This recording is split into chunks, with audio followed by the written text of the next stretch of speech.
প্রধানমন্ত্রীর সভা থেকে ফেরার পথে বিজেপি কর্মীদের ওপর হামলা, রণক্ষেত্র তুফানগঞ্জ। কোচবিহারের প্রধানমন্ত্রী জনসভা সেরে ফেরার পথে আক্রান্ত বিজেপি কর্মী সমর্থকেরা। অভিযোগের তীর তৃণমূল কংগ্রেসের দিকে। এই ঘটনাকে কেন্দ্র করে উত্তপ্ত হয়ে ওঠে তুফানগঞ্জের মারুগঞ্জ এবং দেউচড়া এলাকা। দফায় দফায় হামলা এবং পথ অবরোধে চরম উত্তেজনা ছড়ায় রবিবার রাতে।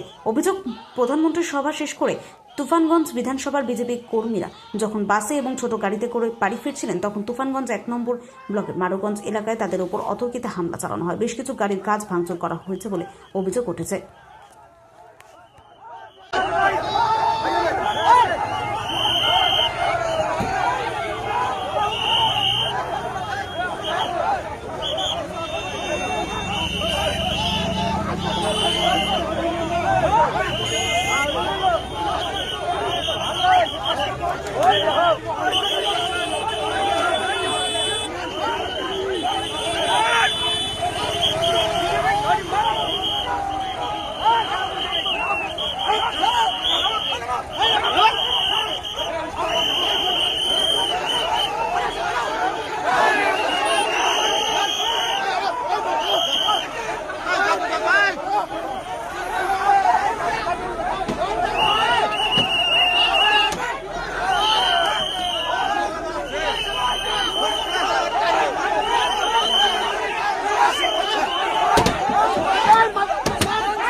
पार्टी में थाले वाल वीडियो मान चुके पार्टी में थाले वीडियो काटी पाके हां তোরে একটা সাহস কম না এটা আছে ইয়ে ফ্ল্যাগ নিয়ে তো ফ্ল্যাগ নিয়ে কথা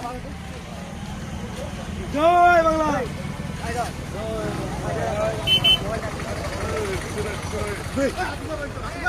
ও ভাই যে হাত দিও শালা এই ইনশাআল্লাহ ও ভাই ভাই ছোট